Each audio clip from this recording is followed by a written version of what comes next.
Let me mansplain. Oh my god. Becky, look at her. It's the Let Me Mansplain Podcast. Hello? Yerp, Yeah, ne? yerp, Ain't no, yerp.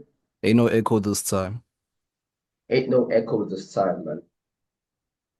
Yo, bruh, like, a nigga has just been wondering, like, just randomly out of nowhere. I was like, like, I remember, like, a few years ago when you spoke on the pod, like, we're going to be in a spiritual war or whatever. I'm like, what if we're already in it? And then I just started going down the rabbit hole of, these things between, these talks between Trump and Zelensky and all of that stuff. And then someone made a great point that China won't be affected by the propaganda they're pushing. So people keep talking, yeah, the media is like, but China won't be affected. So China can do whatever the fuck they want. They're the ones that are in control. And I think they even gave them a little warning and said, would say, bruh, whatever war America wants to have, we're going to go for it. We're going to match you band for band. We could go band for band. Fuck that. We can go M for M. And those Chinese niggas are not playing. They're about it. But why such a heavy topic, man? Like I wanted to find out where you were going with this. You know, one thing that's also another huge thing that I've gone down a rabbit hole of, just deviancy, man. Like, hear me out on this one. One of the things I've never understood is why is it when it comes to media and everything, especially the entertainment business, why do niggas always want to play with your butt? I mean, what the fuck? Every time I come over here, you always gotta take me through this homosexual rigmarole, man, with your terminology, man. What the fuck is wrong with you, man? Like, there has to be something spiritual about your asshole because Diddy was on it. Jesus This Christ. other nigga, Weinstein, was on it. This other nigga, R. Kelly, was on it. Apparently, there's a South African nigga that was on it. I saw Jazzy Q. Jazzy Q was like, there's a South African Diddy out there. And I remember watching a podcast, and there was a huge hit maker in Amapiano. He recently had a meltdown, and what's why now, bro? He's not good. You don't just get to him. He has to play with your butt first. And for me, that's like such a useless thing. Like, think about it. You have power, money, influence, and only way you get into this crew is if niggas can play with your butt. Gay! Not do me a favor, not kill someone, not give me a connection to this, not set me up in this type of way. No, let me play with your butt. There has to be something with that, man. Bro, but it's also like a morality thing, number one. It's like, I want to demoralize you. Are you really down for the cause, number one? And number two, niggas are just gay, bro. Niggas are just gay. And Niggas not are even just that. gay, dog. Like, of course, niggas can be gay, but then at the same time, it's just this thing of, you have all the money or you can get any woman you want, and then they get bored and then they start exploring more sexually. And then if they end up liking the booty play, then they just take it too far. He said he was gay, so what? But my thing is, bro, there's even like no homo, a huge no homo. But like I was looking at Diddy, right? And some of the rumors that are floating around in the legend. That man allegedly took down Meek Mill, allegedly took down Rick Ross. That man apparently was calling Notorious B.I.G. a sexy motherfucker. And I'm like, bro, that nigga has no type at all. That nigga doesn't care for a spec at all. Like, that makes no sense to me. And No. one is even. But the The thing Meek is, one is. bro, the thing is, every asshole looks the same, bro. So why have a type? Oh, you nasty. Oh my God. Bro, the No, but rocket the launcher Meek one looks is. the same. Yeah. Oh man. Oh my God. Bro, the bottom side of the balloon. Have you ever tied a balloon and seen Yeah. that, man? But the Meek one is so crazy because, bro, Diddy probably laid it on him real good because he had them niggas in matching outfits and all that. So that's I got to some Naomi. wild stuff. But then Meek Mill was also running around with billionaires, and they were always like playfully touching his dick and yeah, all that shit. So Oh man. have you seen that Oh video? man. Nah, dude. What? Like he was dancing with this But billionaire, and then he grabbed his dick, and then Meek like oh yeah. I know that. I know that joint. And also the one where was it not that all white party, even where Lil Baby was being hugged by these these small hats. I don't even want to say the word because I know they're gonna flag our shit and the SWAT's gonna bust in my door if I say the J word. But the small hats, he was at the all white party with the small hats, and they were hugging him from behind, doing all that. And for me, it's always I always ask myself the question, right? There's a goal, then there's something you have to exchange to get to the goal. There's a transaction, right? Boom. What do you get out of the transaction with cheeks? Because I'm thinking of it from the angle of you're rich, you got money. You can get any cheeks you want, male or female. Why do you have to get a dusty nigga from Atlanta's cheeks? Oh, bro, like it's also a thing of yes, you can get anyone you want, but then at the same time, it's like we said earlier, it's a power thing. They're a celebrity, quote unquote celebrity, or a rapper or whatever they are, but it's also like a notoriety thing of I still own you, or I have power over you. And also number two, niggas be gay. Gay! Yeah, that's true, man. Those small hats really beyond that wild shit, man. Nah, Those bro. small hats move crazy. But my biggest thing my biggest problem about that little baby picture is that if, like, he wouldn't even allow I've said this before in the pod a few years ago, he wouldn't even allow a black person to hug him from behind. Would not even. Dude, that's so crazy because I saw a post of, like, recently on Twitter, I saw a post of Lil Baby. He was posing with, like, probably an 8-year-old, 9-year-old girl. Man had the hammer in his hoodie, Oh, ready yeah, to yeah, go. yeah, yeah. Yeah. Even when he was posted on the block with his niggas, he had the hammer in his hoodie, ready to go. That's why I'm like, bro, low key is sad, but you can never really be relaxed around your own people like that, especially if you're black, because 9 times out of 10, if you get shot, and this is not even an American thing, South Africa, wherever there's like a large population of black people, as a nigga, the most time you're gonna get something dirty done to you is when you're around your own. True. Here, you live in the suburbs, you can go check any chick at any time, do whatever. But if you choose like Uguya Enanda to go check a hand, bro. Out of all places, that's crazy. Bro, that's a war zone. You choose where is to go check something. Boy, it's over. Even if you go to the UK, if you move from like central London or West London and you choose to go to like Brixton or The Peckham, ends. bro, you're gonna come out looking like a butchered meat. Because those Dog. niggas don't even have guns, but they'll still put the work in. And that for me is like the saddest thing ever. You can't trust niggas for shit. That's true. Basically. It's not even it's just you can't trust anyone. That's the main point. And also, if you go to those marginalized areas, it's where people grew up to be like, oh, people had to grow up and like snake each other just to try and make it out, or basically crab in a barrel mentality type shit. Then of course that thing's gonna carry over into the woman thing. Because if you're even from the same hood, let's say when uhlala eMlazi and then you go to uhlala kwa-V and then you go to kwa-A and then you go to like Yabondre, that's the neighborhood that you're not really known around just to see a chick. And then niggas will press you either way because what are you doing in our area? We don't know you type shit. So it's that mentality thing that's been, pushed in us, that's been pushed like you see what I'm saying? Like it's just that mentality that keeps us like that. But also it's like, okay, cool. It's cool to keep your brain right, but also even in the burbs, I'm careful, bro. Like I don't play around. Like if I'm going to the burbs, I'm going directly there. I'm inside and I'm in and I'm there. Yo, Uncle Ruckus. The nigga will use words he don't really know. Yeah, get this. I'm in and I'm out. But anyway, let's start the Niggas show. use words they don't really know. Controversial take. Controversial take. Even the suburbs, the reason why the suburbs are, you have to move like that in the suburbs because now the suburbs have a lot of niggas. And I'm going to keep it a stack. I love my people. End of the world and back. But where we are in mass, shit always pops. Man, where we Nah, I feel like also like if you had to go to the bluff where there's more white people and coloreds, you're still gonna have a problem. Nah, but Bluff is not really an upmarket area. That place is just falling off. But No, that's there's what a I'm lot of saying. See, places. there's not a lot of black people there, but still you're gonna have a problem if you end up in Windsor or something. No, okay, colored niggas. Well, look, technically, on a technicality, colored niggas are black. Wait, tell them Even that. They won't even admit that. no, no, they'll hate that. Oh, they'll cuss you But out. it's not a race thing. But that's what I'm saying. It's not a race thing. It's an It's a area culture thing. thing. Yeah. but it's a culture thing for them.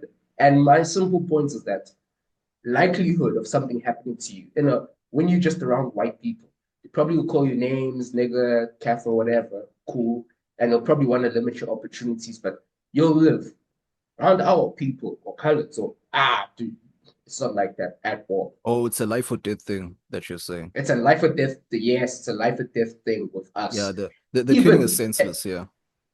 Even the wildest thing is, have you been seeing the taxi things, bro? Where taxi operators or taxi conductors or taxi drivers or people from the taxi association, they will stop. Now, I think in Joburg, like some of the biggest highways, they will stop and then they'll tell niggas to get out of their car. So if you riding around with you, say you, me, and K.A.N.E are riding around in the whip, they'll say no. So if you niggas need to come out and get in the taxi. And the craziest thing about that is that they will do all of that and they will want extortion money and they will force niggas to use taxis, but they'll never do that to white people. Of course not. They'll never go to a white family and be like, nah, James, Sarah, get out the back seat and you're going to get in this taxi and go where you're going. And that's why I'm like, bro, as much as I love my people, man, Now, Peter, this has been the tale since the beginning of time that we have a lot of self-hate because it was in what's like not ingrained in us, but it was taught to us that we should that our people aren't good people, and also at the same time as we look at each other as easy targets because we think that okay, sure, nothing's gonna come of this, or there's not gonna be any repercussions where the police are gonna get involved in whatever. Because if you do that to white people, police are getting involved, they'll track you down because they really care about white people more than anything in the world. But bro, let's start the show. Let's intro the show. Yo, man, as always, you can hear us booming down hallways. Sensational. Sure. Podcasting, spitting the sensationalism all days. Sensational. This is your boy, Fear Bavaria, in your area. Killing the pod game like malaria. I almost said something about getting poked, but then nah, never mind. Yo, man, say it anyway. Everything Yeah. goes, man. Pause. But yeah, hey, this is Wesley Sniper. I shoot him from a distance like Roberto Carlos. And this is the Let Me Mansplain podcast where everything goes just as long as you can mansplain them. Bruh, like I want to start this thing off by telling you about this random dream I had like on Monday night or some shit. Yeah, it was probably Monday. Pause. Aye, bruh, it wasn't even like a weird dream. But let me pause it off first because I was dreaming about rappers. So pause. So pause. You see what I'm saying? You see, nigga wants to get invited to those 30 parties. Oh hell no. Hell no. Like, yeah, life is rough, but nah, I don't need a million that easily. It's okay. I'll get there. But like, who said it would be easy? True, because rappers aren't even millionaires. A lot of them aren't. That's true. Nah, yeah. Well, I guess Diddy has tons of baby oil to make it a bit easier. Damn. Pause. Insanity. But yeah, I had this random dream. So I was back in varsity, dog. And then, in one of the lecture venues. And then I don't know why I was there, but I walk in and then I just see a short guy there. I'm like, okay, let me just carry on doing what I'm doing. Then he turns around and I see it's Kendrick. And I'm just like, oh, what's up, bro? Like, wait. Why are you dreaming about Kendrick, though? Listen to what I'm saying, bro. But I think I was listening to the when I was editing the pod, and then we were talking about it a lot, and I was listening to the song, so naturally. So I'm like, oh, what's up, bro? Like, your music's dope, da da da da da da da. He's like, oh yeah, listen to the pod. I was like, oh shit, yeah. And then he's like, nah, give me your number, let's work. And that's how, okay, sure, we're getting this Kendrick interview. You know what I'm saying? Bro, I'm like, cool, I don't give a fuck if you like him or not. We're gonna get this interview. I give him my phone, and then he gives it back, and I drop it, and it completely shatters. Shatters. You fumbled the bag. Why you fumbled the bag for us? Bruh, it was crazy. And then he even picks up the pieces and gives it back to me. I'm like, bruh, don't embarrass me even more. But anyway, I take it, and then all of a sudden we switch over to like this little. Remember in primary school how our hall looked like? Yeah. So we were by the stage, and then there was just this large couch, and then on the couch there were sweets. Wait, they were like sweets? Is that a costing couch? Nah, come on, bro. Like it was like a club. Bro, this nigga thinks Was that my we're doing bad, my bad, my bad, this my nigga bad, thinks we're my doing bad. what's that thing called? Not a 20v1, Bro. but the other one. Uh, but oh damn, the one with the okay, no, Yeah, that's rough. with that short No, guy. But yeah. with, yeah, What's no, it but called? look, Lil whatever, something? Nah, I forgot. Forgot his name. Lil B. No. Like this little monster, like that guy who smashes like baddies, that that nigga Oh who's yeah, a the alien looking nigga, man. alien. Yeah, baby alien. Yeah, I think that's his name, baby Yeah. alien. But yeah, But what am I anyway. supposed to think? All of a sudden, we talking about getting on, and now niggas is getting interviews with Kendrick. Just know that if we go from nothing to getting interviews with Kendrick, bro, some niggas had to put some work in. Aye, bro. But say luck is luck. But anyway, let me finish this dream. So there was a couch there. There were sweets. There were like table tennis, paddles, like just the most random things there. So I walk in with someone. I don't even know who the hell I'm walking with, but apparently I know this person. And then I look at the couch and I'm like, okay, weird. And then he turns around. Kendrick turns around. He's like, hey, yo, man, you can take anything. We family around here. I'm like, I must take a table tennis paddle. But anyway, cool. I look up. So, because this is like now a club scene there. Like it's, dark and there's lights and whatever. And then I see Lil Yachty walk in. And then he spots Kendrick. And he like kind of freezes. And then Drake and his entourage follow behind him. So then once the answer, when Yadi froze, he looked at one of the YNs in the entourage, and then they started attacking Kendrick. Then all of a sudden, Kendrick was like shy kung fu engine, like Steven Seagal type shit, and like Kung Fu Kenny. each time he'd KO someone, everyone shout, oh, like every single person he was just fucking them up, and Drake was just standing there laughing, and then I randomly Wait, woke up. wait. Was Whitney one of the people who got KO'd as well? Make it stop. Wow, you see. For that, allegedly. Allegedly, exactly. But yo, bro, that was the most random dream ever. Because I'm thinking how Drake, bro, like if you gonna, he was talking about you, not everyone else. Go jump him yourself. But yo, I was KOing niggas out of nowhere. It was the most craziest thing. I'm like, oh, bro, why is he?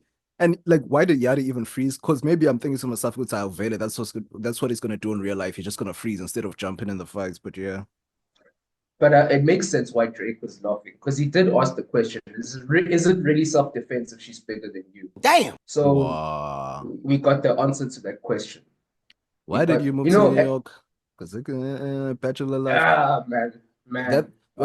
Before we continue, that third verse in Family Matters is my favorite. I don't think I'll ever hear Drake rap like that ever again. The rhyme scheme about Michael Jackson, that scheme, the Prince of Michael Jackson scheme, insane. Insane. Dude. Like for me, it's one of those things where years from now, we're gonna be like, I was there, and I can remember exactly what it was doing, where I was, the moment I heard that. Because there's just certain moments, man, in popular culture, whichever way you look at it, whether you're on the Drake side or Kendrick side. And I hate that we keep putting this beef in, but we can't not talk about such a monumental thing. Like it was like 5 o'clock, 6 o'clock in the morning. I wake up randomly, my phone is buzzing. Some of my niggas from here, some of my niggas from abroad were like, bro, the boy finally responded because I was fully into this on social media, like beefing niggas, trolling niggas with the beef stuff. And then I heard Drake, bro, I lost my mind. Especially that second verse, it kicks in. The third verse, when he starts talking about, is it self-defense if she's bigger than you? I'm like, no. 30 minutes later, I'm still having this thing on repeat. I hear that. Yeah. The boogeyman came out. Yo, man, that was ill. As much as I can critique it. Ill. Bruh, like but you know what? Yeah. Now No, go on. I'm just saying from my perspective, it was you and K.A.N.E actually woke me up because I went to sleep after work, came home, went to sleep, and then I woke up, no? But then like I could feel my phone buzzing. I'm like, what's going on? I wake up, I look and I see the two of you, and I'm like, I know exactly what's going on. Drake dropped because Vele there were rumors would say because 616 in LA dropped the day before, and no one said it was whack. Everyone's like, oh shit. No, it's fire. It's fire. Bruh, not It's one fire. person said it was whack. We're like, okay, sure, Kendrick is serious, and we're happy that he's serious. And then I wake up the next day, and then I didn't go to K.A.N.'s message first because K.A.N. is biased. I know K.A.N. is biased. And then when you're biased with reason, where you're going to listen to the other person and then be like, okay, it was dope, but you're still gonna ride for Drake. So I went to your message first. You're like, okay, Drake dropped. Cool. I listened to Family Matters. I was like, yeah, okay, yeah. Gave you my opinion. You're like, Kendrick dropped. Bruh, I literally froze in bed. I'm like, what? You're like, yeah, Kendrick dropped. I'm like, what? I listened to Meet the Grams. I'm like, oh shit. Oh That was shit. some dog shit. Bruh, I did not even watch no YouTube reactions the whole day that Saturday. I just chilled. I was like, I need to process everything that happened. I even stopped listening to the songs. It was crazy, bruh. So crazy. And you know what? I think what's even crazier is let's segue into this week's top 5. Top 5, top 5, top 5. And I think to call it back, we've been fans of this genre for a very long time. So I think we should do a top 5 of Kendrick songs, top 5 Drake. Okay. Which one are we starting with? Because either or, we can do one or the other. And I think this is going to be a debate because as much as I ride for Drake, man, Kendrick has been that nigga for, especially, Namekian ears pointed out high top fade Kendrick. You see that Kendrick? It's Kendrick. Yeah, and also boy. Kane and I were actually talking about this last week or the week before. Like, because we're saying to you, you're only influential or you're really influential if niggas copied your hairstyle. Because I remember when Drake first came out, everyone got his fade. Everyone He's got his fade, even the one with the hot even the hot one. Nendlela from the Nas one. Yes. Yeah, the one that's true. an off ramp. Yeah, but I remember when niggas hit it's Kendrick. I remember when what's this man, Good Kid, Mad City came out, and niggas all hit that he shit. Had the streets big time. So for me, man, I think my top 5, it's going to be very difficult. It's going to be very difficult. But number 5, my personal number 5 for Kendrick. I don't even know if it's just Rigor Mortis has to be there in this top 5. Rigor Mortis is just insane. Like for me, when I first heard that joint, like this man is rapping over elevator music and he was killing that beat so much. Yeah. Got you breathing with dragons. I cracked the egg in your basket, you bastard. That Maryland. Man, no. That Rigor Mortis has to be 5. And then 4, I have to put swimming pools. Okay. Moments in time. It's like if you were there, then you'd understand. If you weren't and you listen to it, it might be dope, but you wouldn't really understand like that. You hear me? Number 3, I'll put the Black of the Berry. Yeah. I remember back then I didn't even like Kendrick when that came out. Like you actually like Kendrick more than me back then. Exactly. Like for me, up until Damn, like Damn afterwards, I didn't feel the boy. Damn And was then fire, but yeah. Number 2, this is where I'm gonna start. It's gonna start getting a bit dicey.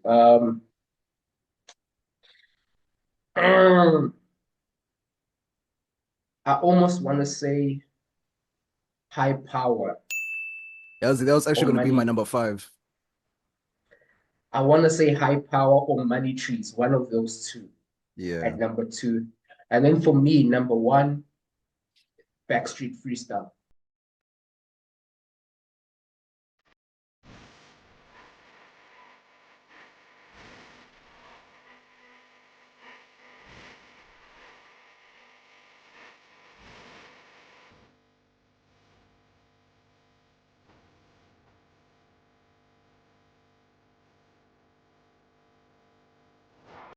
Fire. Hit Boy went crazy on that beat. Bro, Backstreet Freestyle, that is probably Kendrick that you just cannot touch. You cannot touch that. Bro, girls were singing that shit. You see what I'm saying? Like when you can come hard with the lyricism and still have shorty singing along, you know that you are on another level. You are out of the stratosphere. And already I can see where I've taken some L's because there's so many joints that I've left out. And even features like what Kendrick did on The City with The Game. Oh my God. True. Spitting the thing a cappella. I can even think about Just Don't Kill My Vibe, Smack. True. Even what he did on the feature with Schoolboy Q on Collard Greens, Collard Smack. greens. Rapped in All right, let me Spanish. blow one. Oh, all right, let me blow this picture. Famous, famous. Oh man, like Bruh. this is why I can, as much as I troll K Dot or K Thought, man is legendary, bro. And Nah, I he's get K you. Dot for a reason because he keeps fucking up all these beats, but he's a hole with these beats. He keeps fucking all of them True, but because yeah. he's one of those niggas like Drake. Drake is one of those niggas, and Kendrick's. If he gets on the feature, he cannot do any wrong. Even when he was doing the woke spiritual miracle lyrical with Talib Kweli and Currency, once it pushed through, Mm, cooked, absolutely killed it. Like this, up until yeah. damn, I cannot fault this guy. Yeah. So But what are we saying about your top five? let me get into mine. It's very difficult to find number 5, but damn, because I'm trying to look at because I don't know his music off the top of my head, but I will say my personal number 5 has to be Get Up on the Phone. Said it won't be long. I see Oh, Jigaboo. Jigaboo. That's I my see shit. styrofoam. Okay, yeah, that's fire. World is going crazy. And I only listened to that song in 2019 for the first time. Oh man, you are late, bro. I remember when we were in Cape Town and your niggas were singing it, and I was like, I'm not gonna listen to that shit. But yeah, no, that's my number 5. Number 4, it's only right I put the Hot Pot 4. That's to me Okay. his best out of the whole series of the Hot Pot of the hot songs. All right, That's I for hear me. that. My number 3 is just a personal one that I like. Is Feel from Damn. I feel like I feel like All right, all right. I hear like that. for me that's a personal one. I'm gonna shock you with my number 2. My number 2 is King Kunta. I don't know why I like that shit. Nah, I that's not shocking at all. That's not shocking at all. I genuinely don't understand why I like it, but I love It's that song for fire. some reason. And It's then my fire. number 1, obvious, Money Trees, bruh. J-Rock's verse on Money that shit. trees. And Nah, also, I hear that. I have a conspiracy that J-Rock is the only rapper to have ever watched Kendrick clearly on a song.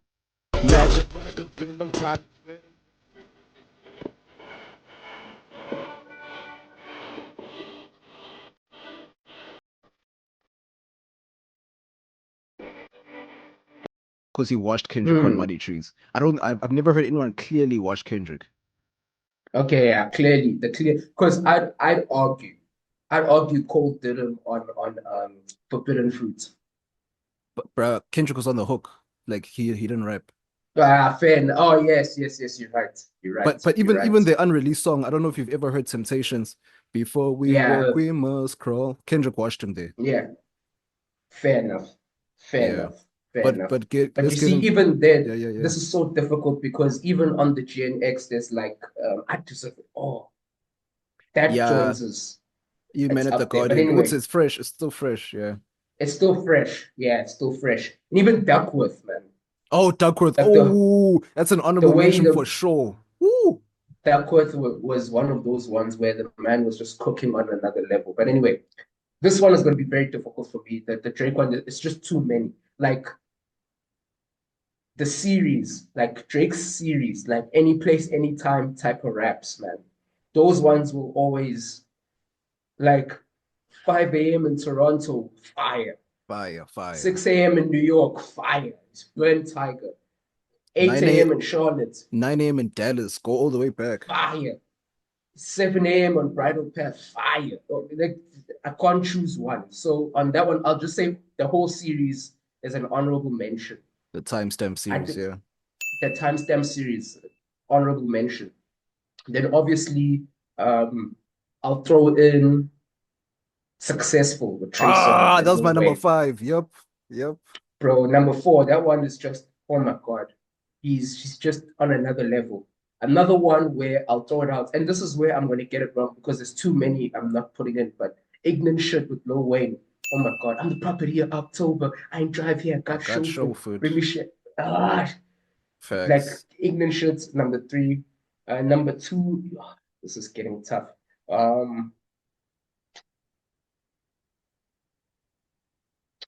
Tuscan Leather, maybe. Okay. His best intro of all time. His best intro. Yeah, for sure. Number one, I don't know. I don't know, man. This is difficult because there's so many genres of Drake. Like, I could throw out one of my personal faves is obviously Know Yourself. Running through the Yeah. six with your woes. Like, top stuff, top draw stuff. Then obviously another one that we can throw in is I almost want to say worst behavior, but it's like half of Nothing Was the Same could go in at number one and not be wrong. True. Even if we go to Take Care, you can throw in Hell Yeah Fucking Right, you can throw in Lord Knows, you can throw in it's just this man has just too much sauce. You can throw even Free Smoke, bro. I True. don't know what to put there. There's just too much that could go there. There's even like the ones where the throwaways. Personally, I know a lot of niggas didn't feel it, but whoa, obviously it's not going to be his number one, but it's in the top five. Like when he was doing the drill thing, like I had that thing on repeat for like a whole week, and I didn't listen to anything else. But that hit a nigga. Yo, bro, it's just. I'm on one. His verse on I'm on one with DJ Khaled and Wayne. Like this, it's just too much. I don't know. I don't know what I'd put True. at number one. It's an X. You have to solve for the X because this man has all the X factors, bro. There's just nothing. I don't know, man. There's just too many joints that could go there. I don't even think I know my own personal favorite Drizzy song where I can just there's too many. But just for sake of completing the top five, I would put in hmm, hmm.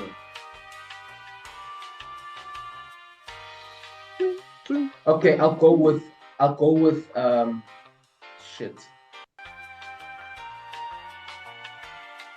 Um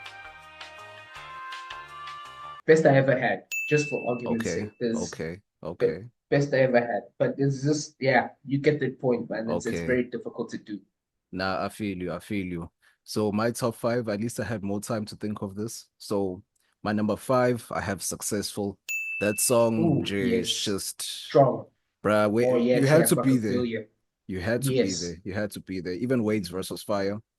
Number four, you guys have to understand that Drake also is excellent at R&B. This song, yo, hey, bruh, it's killed me when it came out. Jaded. Oh my gosh. Oh yes.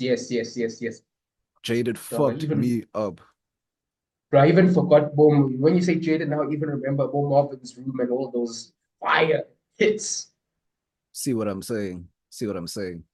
And then Ooh, I know at my number one now. oh yeah, let me quickly run through my last few. Number three, Cook. oh, my mic just fell. Number three, I have Miss Me featuring Wheezy. Bruh, Mm, that's mm. timeless classic. That's you can't fault Wheezy or Drake on that shit. That shit was a classic to me. And then at number two, I this one is the most difficult for me at number two because, as you said, Drake has too many hits. But then number two, Facts. um, sure, this one was difficult. Can we put features or solo? Yeah, no, features as well. Features, I'll put what's this joint? The Astro World one. She's Ooh, in took love me with who out I like a am. lot. Yeah. He went Yes. crazy on this shit. Like that's an actual iconic, Absolutely crazy. iconic feature. And then number And the one, thing is, Travis yeah, doesn't yeah. put the features. So you're just vibing out. Then you heard Summer's freezing cold. Yes, I already Facts, know how facts, it felt. My dog will probably do it for a Louis belt. dog. And then at number one, his best lyrical or one of his best lyrical performances, I have Tuscan Leather. Time for a Tuscan leather smelling like a brick.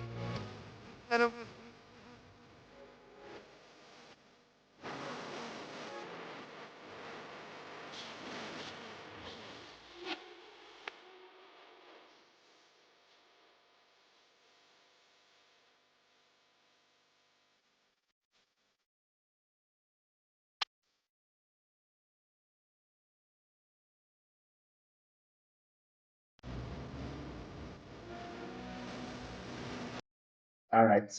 I hear that. And you see, this is how difficult it is because there's still joints like Pound Cake that we didn't even mention. Because Pound True. Cake, Man washed Jay. I'm sorry. Niggas can fight me, whatever. He washed Jay. Even Light Up. I know Cooked. he went toe to toe with Jay on Light Up for sure. Like, you see, this is very difficult. This is a nigga with so many forms. Like, if we had to make a proper top five for Drake, we'd have to make a lyrical top five where he's just spitting. We'd have to make a vibes top five where he makes you turn up. We'd have to make an R&B top five. That's how versatile this nigga is. He's the avatar. All four Yeah, styles, he has them. true, But true, anyway, true. man. Yeah, but one thing we But forgot yeah, to do is what's this? Our honorable mentions for Kendrick. honorable mentions for Kendrick. Easy, bro. Easy, easy.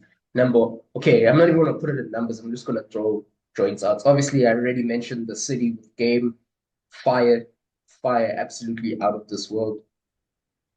Um, you mentioned it was in your top five. You already mentioned Ken Kunta. Bruh, you know Um, that joint, Mad City, if Barus and Crips all got Grips, along, oh, gotta know, probably have me down at the end of end the of the song. song. Say, Oh, ah, shit. Bruh. dude, of But course. Like, to be honest, I could throw in the whole Good Kid, Mad City as an honorable mention. It's just that good. bro, I was gonna even say the art of peer pressure. We forgot that one. Dude, me and my homies sitting in a white Toyota, peach and an orange soda. Bro, for me, it's the prayer that got me. I was like, oh shit. Bro, like the on Shireen even. Mm. Shireen even. Do do do do do. Bro, a random honorable mention for Kendrick is that joint with SZA on the Untitled Unmastered. And in a youth. Remember that shit? Yeah. Cause Even head is even the answer. Yeah, yeah. so yes, head is the future. Dude, even Untitled and Lost it, the whole thing. Because even, ooh, why you so sad? Walking around with them blue faces. I Mm, think it was Untitled 5. fire, fire. And the jazzy one. Put a menace to society. Fucking up the system, I ain't fucking with society. Bruh, That means the world to me. another one, I think it's Absol's Untitled outro. 3. Oh, yes. Absol's outro, that shit was fire. That was my first introduction to Absol back then. Dog, Black Lip Bastard. Black Oh Lip yeah. Bastard. Bruh. And even for me, like I know you don't like Damn, but Sabo, I feel like DNA was like overplayed, but it was still a dope song. But Elements, ha! Yeah, that's But fine. gotta slap a pussy ass nigga. I'ma make it look Nigga, I'ma make sexy. it looks. That's where he started. For me personally, my problem with that project, he was making dope stuff, but sometimes his lyricism just went to a weird place. Like I gotta go hard on the nigga, I'm gonna make it look sexy. Like that makes no sense. It's like he has more bars like that now that are kind of like fillers. Like for example, on the one that I can't get over on what's this big hit he just did, Not Like Us, where he's like, what's OVO for? The other Other than vaginal the option is like, option, pussy. what is that? Like, bro, that's he has so many more bars like that where it's like, okay, I kind of get what you're doing, but it's very weird. Even that Alright, Squabble Up squabble up, was eh? it was one of the most disappointing letdowns because on the NLU music video when he dropped that snippet, man, Bruh. reincarnated. I be stargazing, no, with all my babies. Dude, Bruh. And acting. I don't know if you've ever heard this joint, Cartoons and Cereal featuring Gunplay. I don't think I have. I was I feel raised like in the I have, but sandbox. Yeah, yes. that was a Yes. fire joint. It's the one that he sampled it for Dead Alive. What's over my dead body? Yeah, so on in my room. Yeah, that shit was fire. Yes, But yeah, I think we've gone through enough of these guys. But I also just want to keep it on rappers. Have you heard the song that just came out Friday featuring Meek Mill? I forgot the name of the song. Let me pull it up here. I Proud of haven't Me. heard it. Oh my I gosh. haven't heard it. Meek's verse, dog. And you forget that this guy is the king of pain rap. You completely Yeah, forget. no. He's in, and you see Meek. I said this recently on Twitter. Meek and the game are niggas who suffered from PR.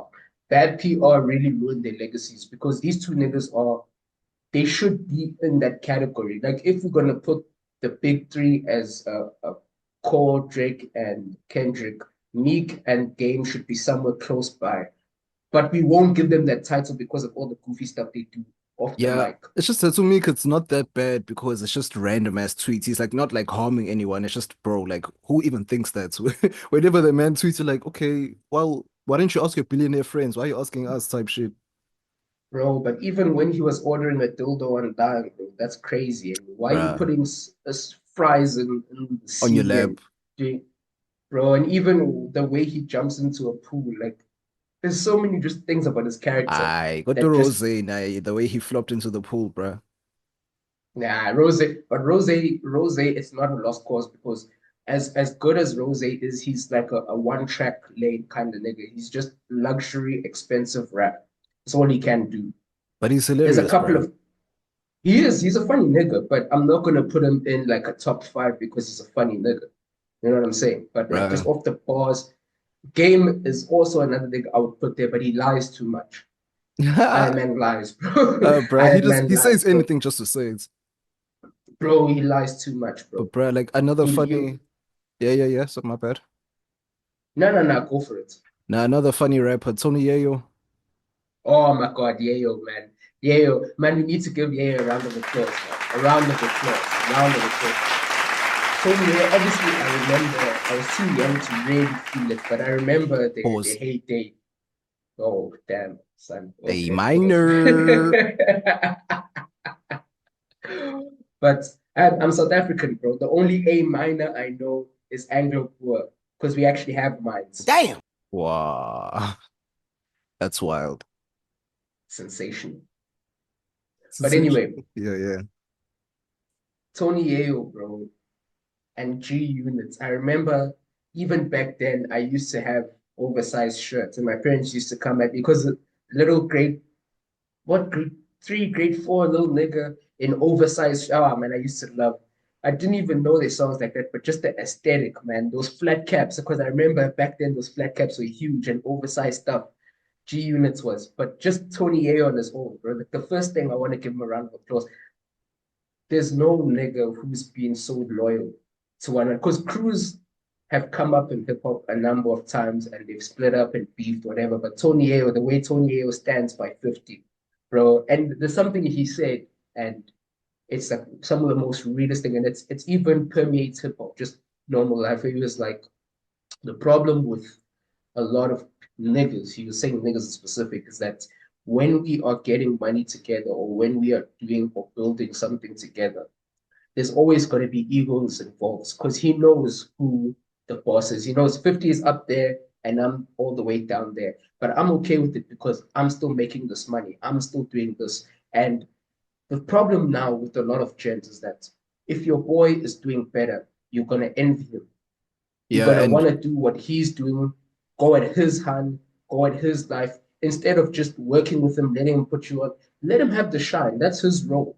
You know what I'm yeah, saying? that's the problem because like with us, everyone wants to be steering, but the problem with that is that you probably don't have the star power to not even just in rap, but like in general in life, you probably don't have that thing that your homie has. So yeah, he goes to the top or goes to wherever he goes, and then he brings his niggas with him. It's like he didn't bring you with him just for like just have a squad. He brought you with him because he wants you to make money with him. So when if you're now not happy, it's not even make money with him. It's just he's gonna give you an opportunity and then you can run with it. Because it's like I forgot which crew this I don't know if it was a crew or what, but someone became a billionaire in a squad or something.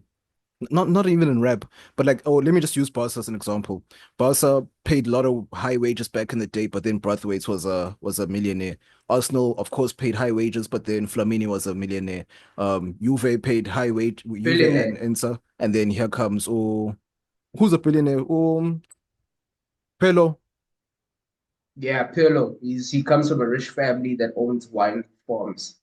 Exactly. So it's like he doesn't even have to be the face of the club, but he's just gonna play his role because he loves football and all that shit, and then he's gonna go ahead and do that. So now I guess what you're saying, because a lot of niggas want to be in the front lights or in the limelight and want the notoriety that comes with the person who's making the most money. Because if I'm working with 50 Cent, yeah, no, he's gonna go up to bats for anyone, and he's loyal to his people. That's the thing. Yeah, But when you yeah, piss him off, it's yeah, up for life.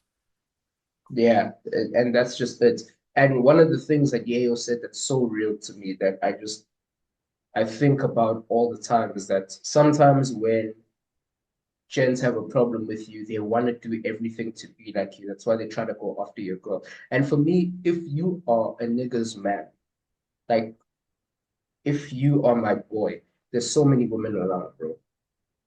Right? That one, that's my yeah. one. That's you only going after her because it's me, or I'm only going after her because it's you. That Yeah. is, even for an example, this thing of taking away from rap and just everyday circumstances. This thing of always wanting to be starting, where I know we've had a situation, even there's a Drewski skits about it, where True. niggas will be Mhm. one-on-one or we'll be chilling by ourselves. Everything is flowing, everything is nice. Who grand? In the moments we bring hands to the conversation, now niggas will try to show up. Now niggas will try to stunt. Now niggas will try to low bro next man just to look good in front of being guy. That is some of the most bitch made shit, and I Bruh. absolutely hate it. And with Once I that, see that from you, I'm out. nah, that's true. Because even Kane can tell you, like, your chick will come and tell you exactly what this nigga said and show you the messages and everything. You know what I'm saying? Like, they actually come to us because they are our women, they are our girlfriends, or for some people, wives. They will come and tell us what's like, but bruh, this homie, he just texted me now. He's saying such and such and such, and most likely he'll be downing you instead of running his game. Like, let's put the fact that He's you guys are dirty homies. macking, Exactly, dirty macking. dirty mac. Put all that shit aside and say, you know, this is just straight up dirty macking. Like, and why, like, okay, forget that we're homies, but why don't you now approach her on your own terms instead of dirty macking? Which shows good to know there's some envy in the shit that you really want to be me for some weird reason. Ex- exactly. And for me, man, for me, loyalty is such an important thing. Like I do that in any facet of life. Whether if I'm with one shorty, I'm with one shorty. That's it. I don't do anything. My niggas, it's the exact same thing. Like if this podcast was to pop and you, like you said earlier, you had the dream with Kendrick and Kendrick wants to put you on. And if Kendrick tells you, Ayo, no, I just want you on the interview, I'm gonna be like, my boy, where's that's only Handle you. business I'm because it's gonna push the handle whole business. pod. Yeah. Exactly. I'm not gonna feel some type of way like, nah, that nigga now, this guy, I don't treat that. He's moving. No, it's like, no, bro. Thank you. Wes, go get that paper. And when the check comes in and we split it, thank you, Wes. What a play. Done. Yeah. And And it's then when important that I people split the check too. and also another thing that really ruins egos, and it's something Tony Yayo says, and he says Tony Yayo has been boys at 50 till since they were probably like our age. Like we've probably been obviously they're in their late 40s, but we've probably been boys the same amount of time, K.A.N.E, right? Yeah. Early Early eight, 2000s. nine, Oh yeah, 04. yeah, yeah, yeah, yeah. Oh Yeah. 04 to be But specific. exactly. But the thing is now that they pop it, 50 gets to the venue and he's rolling with Yayo and Banks and whatever. And G Unit was much bigger back then, obviously. But everyone would push Yayo and the rest of G Units out of the way just to get to 50. And for me, that type of thing, if that were ever to happen to us, I'd have no problem. Because if you're the guy who's in prime position, I'm gonna make sure you shine because your shine is our shine. It's the exact same thing as in football. Like Benzema had to do the thing so Chris can succeed. And in Chris succeeding, all these niggas have like 5, 6 Champions Leagues. Facts. Bro, stop trying to play a role that's not for you.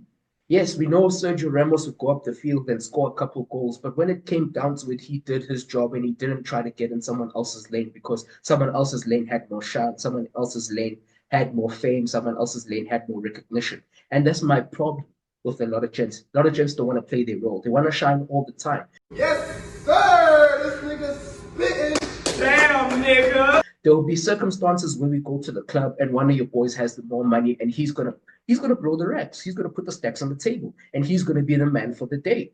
And all the shorties are gonna rock with him. You'll get some play because you're around him, but you won't get as much play as him. Be okay with that. There'll be another day where we go out to a business meeting and another guy is the one that has all the connections. He has all these people in his back pockets. He knows how to do this, this, and that, and he's gonna run the conversation. You are not as lit as him in that arena. Leave it. Let it be. There'll be another time where all you boys are going to the gym now. Now there's gym hands there. This nigga is the biggest one. He's lifting the biggest weights. Allow it. That's his Bruh. moment. And it's not only that, at the same time, it's let's say the one guy is good at, like let's say in a business deal, the one guy's good at conversations and all that shit. So of course he got the shit popping. However, if your homie that comes with you, he also puts in his inputs, and then this person that you speak or dealing with says, "Yes, I also like this guy," and then he goes to your homie personally and approaches him and say, "Hey, dog, take my contact, let's do da da da da." That's also fine too. Like the main guy shouldn't also be mad and say, well, I was the one who no, the reason why you brought your Thank homie you. with you was to get him on and also bring in his value and his perspective so that you guys can make a conglomerate. Yes, you don't have to necessarily eat off of whatever they discuss, but then it was a good or whatever they do together, but it was a good bridge to now put him into that world and in order to make money for himself. And then by naturally, like you said, recipes are being lost, but then naturally mans would also say, hey dog, as me and this person we're building this, do you want to invest in what we're building with this homie? Simple. Simple. And one of the things I'm going to say about this is that the problem, I think another problem, obviously it's still tied to an ego thing, but another problem of guys not being able to play their role is women getting in their ear. Because and Yayo, again, shouts to Yayo, he speaks about this a lot, where he says, niggas will want to shoot rappers in the hood because everywhere he goes, he's boiling with envy. He'll go pick up his kids from school. They're playing this guy's song. True. He'll go somewhere. They're playing this guy's song. He'll take his hun to the concert. She's wilding out for this guy. Everything is just pointing to this guy. And everything in your head is just telling you this nigga's the problem, this nigga's the problem, this nigga's the problem. Instead of you doubling down and sorting yourself out, you're going to look at him. And a very tangible example of this that happens and applies in real life is where you will bring your hand around your niggas and one of these niggas is doing better than you. And then you'll see, so some niggas, they see the gleam in her eye. And then now that turns him to go beef with this man. Instead, what you should say is that, okay, there's a gleam in her eye. I need to cut this shorty off because she's for the streets. She can be taken at any point, right? And then I need to get with my man so he can put me on. And if he puts me on, I'm going to be at a higher level. So the next shorty I meet, it's not going to be as possible for that to happen. And my thing is, too many times this comes from a place of scarcity where you've made it an all or nothing game. It's either I have everything and he has nothing, or vice versa. Instead of he has this and he's my man. Let me work on my skill so I can be useful in the system and get what's coming to me as well. Because there's a lot of money to be made. There's a lot of development to be had. There's a lot of things to be achieved. If you are now seeing this guy as everything and you want to try topple what he's got, you've basically ruined your line because Bro, if your man is in a position to put you on and you try to topple that, you have basically fucked yourself because there is no other guy in your network that you know that can be in those rooms. Instead of you shaping up and putting yourself in a scenario where you can be useful and you can soak up some of that value, you are now beefing with him, trying to bring him back down to your level as if that changes your life.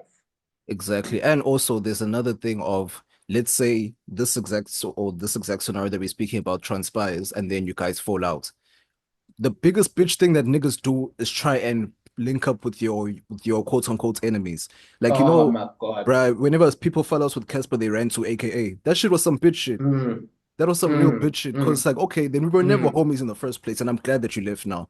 You know what I'm saying? Because even if Casper Exactly. did like forgive or Ricky Rick and them in his heart, but at the same time, it's like, oh, okay, I see the type of person you are. And also, Jay, even as a man, just look at it like how, so now you're gonna run to another man. But if I have beef with a nigga, it's me and him. It's not me and everyone else. Thank you. I Thank don't you. need cheerleaders. I don't need tag team partners. It's me and him. It's one on one. But then you know how it is in 2025 where niggas wanna now bring everyone into it and get messy and shit. So that's why I hate to win. Like, bro, recipes are lost. Like that's what I remember you said that to me a few weeks ago. Recipes are lost today because The niggas, recipes are lost. there's no like people don't understand the morality and people look at you crazy when you have morals and standards.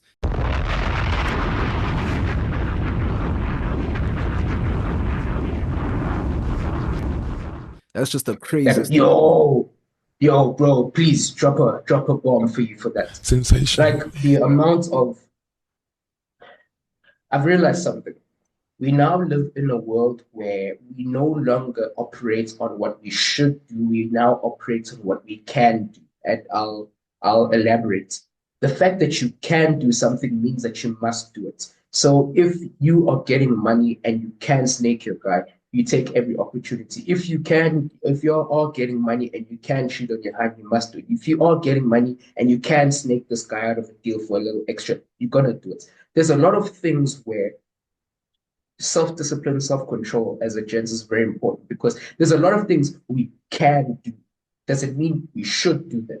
Because those are one of those things where even if whether you want to take it to the hip hop examples or entertainment industry examples, because that is the loudest and the most prevalent way we see this, or we can take it to applicable examples. But this thing of when you're beefing with a guy, say example, you're beefing at a guy at work. The way to go about it is, look, I'm not feeling you for this moment. You're not feeling me. Cool. But soft niggas, bitch niggas, what they do is they make it everyone's business. You start talking about your name and putting your dirt out there. That's not solid. Not And that's even, even more, yeah. no, I was just saying, not even your dirts. They'll make shit up. If you are a solid nigga, like we continuously tell people to be, if you are a solid nigga, they won't have anything to say, so they're gonna have to make something up. And that is Exactly. even worse, and it looks even grimier when you go to the entertainment industry because now you're having people sit down with Vlad talking about their mans, or they'll sit down with uh Mac G and talk about their mans a certain specific way. Now we all know you beef it, but now when you want to get back together and create something and make some money and do something, you can't do that anymore because you've now built that bridge. That's why, even to bring it back to Yayo and the whole G Unit thing, Lloyd Banks and 50 are not seeing it eye to eye now. You never heard any of them get on any type of mic and talk any type of thing about each other. Solid things, man. Yeah, bruh. But it's And also, yeah. it's like we're losing recipes to the point that simple things now seem like the craziest thing ever. And I remember, like, you can run it back 10, 15 episodes ago, and I keep saying this thing to you niggas and K.A.N.E, you laugh at me, it's like, you guys really underrate the amount of quality and the amount of ease it comes to just dealing with mentally healthy women. Like, we don't deal with mentally healthy niggas, man. A lot of niggas are not mentally healthy. They're just weird. And True. because so many of them are weird, that's what is normal. So when you are a solid guy, it's like you've walked on water. But these are just simple principles, simple things. Bruh. Like, my problem is, I ask whenever niggas act weird or funny, I always ask a simple question, and it seems so disrespectful, but it's a genuine question as to why you're acting this way. I always ask niggas that, and then they can't answer. I'm like, well, that's the point, because you don't even know why you're doing this. You're just doing it because you can. Like you said, niggas are just doing it because they can. You know what I'm saying? Because they can. But like Because they can. on the topic of losing recipes, did you see this whole topic on social media about this guy marrying, oh no, this woman, this man and woman are going to get married or engaged, and then she said that he must take her surname while she either keeps her surname or double barrels her surname.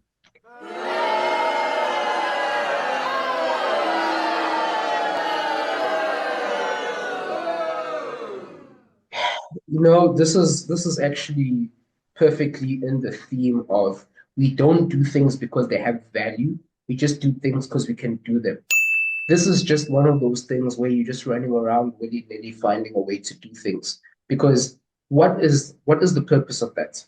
What is the point of that? And what women say is, no, I'm keeping my name, I'm keeping my identity. It's like you're not losing your identity by changing your surname. It means that you're marrying into my family. That's it. You're a part of me now as the man. So Manje Tina, when we do ceremonies, is your family gonna pay for ceremonies? Is your family gonna pay for what?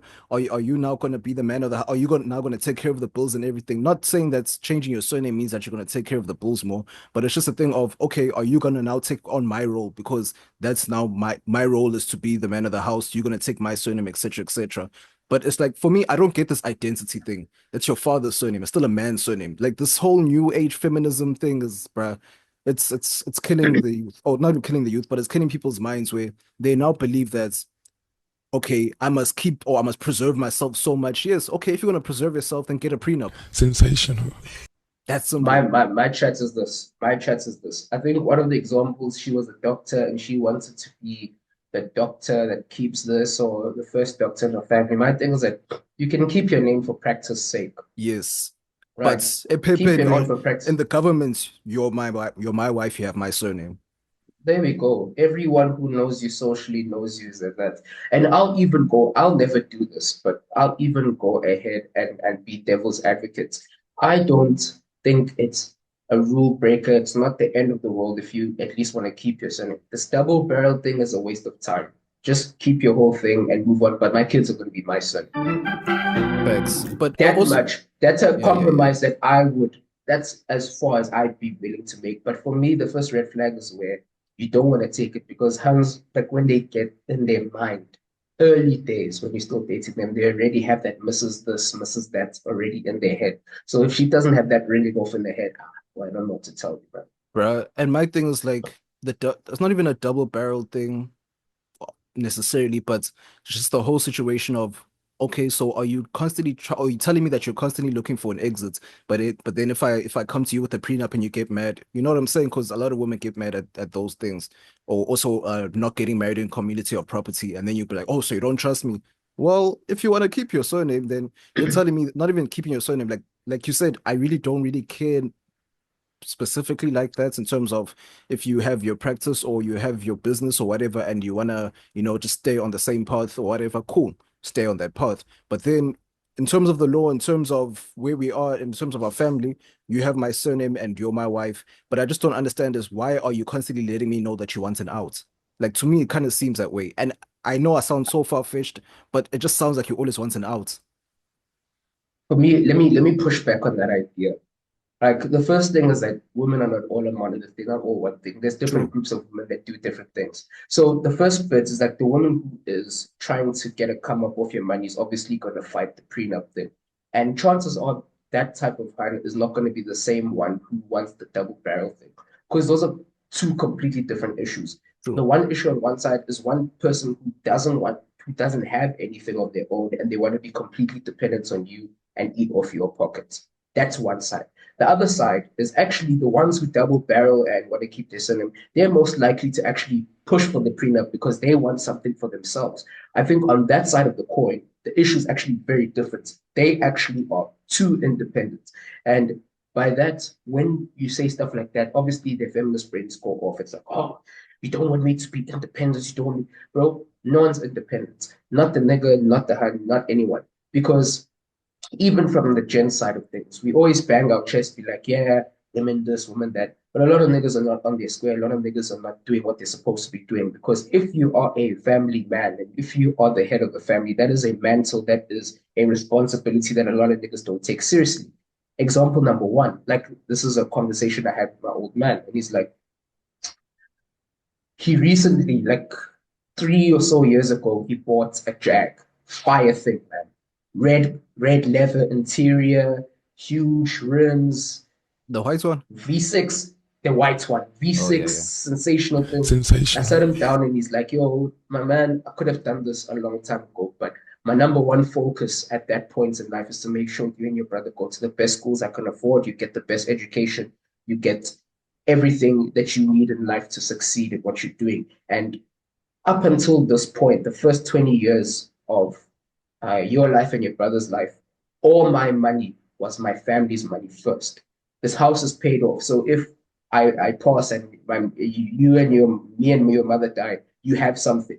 This and this is paid off. This and this is paid off. This and this is paid off. And I jokingly, I jokingly said something about side chicks. Oh, that man wanted to slap me. Yeah. That man wanted to slap me. He's like, do you think I have time and money and effort to go on at calls, if when your mother's here and my family's here? That's my number one priority. That's the thing that when I die and I go to the Most High, that's what He's gonna ask me about. I gave you this, this, and this. What did you do with it? And that Exactly. mentality is a mentality a lot of niggas don't have. A lot of niggas want to shout, head of the family, you gotta take my name, I'm a father. But a lot of niggas, man, who are married with kids, bro, Friday to Sunday, they out with the boys. Like that's not how this works. And it's That's the not how it same thing of works. being Yeah. two independents. Like you cannot have a family unit where you're meant to think about everyone. No one person's preferences are bigger than the family's preferences. Exactly. Obviously, when you are the father of the home, the head of the home, there's a certain respect that is given to you because of that or because of the mantle you carry. But at the end of the day, you have to balance, authority and benefits with sacrifice and responsibility. That balance has to be kept because if you have too much responsibility and no authority and benefits, you're just a slave. You're just going to be the guy who's taking care of all of these niggas' wants and needs, and no one ever listens to you, no one ever considers you. You don't even have any authority. And then on the other side, when you have all the authority and benefits and no responsibilities, you're just a tyrant. You're just coming up banging your chest, not getting anything done. And bro, it's a mess all over. Like we are all too individualistic in this generation to actually build a family. Bruh. Like the hun who's focused on a career, you can't be a mom, bro. Exactly. And also, like, what you're saying is very true because at the same time, it goes back to what we said earlier, and it's just principles. In that, when you guys get married, and I'm speaking from the man's perspective, you have to now stand by your principles of you're going to take care of this family, you're going to be there for your family, Jay, you're just going to get everything done. And in return, you get that respect of, I'm just going to take it back to olden school days and getting the largest piece of meats from whatever you guys are eating or whatever.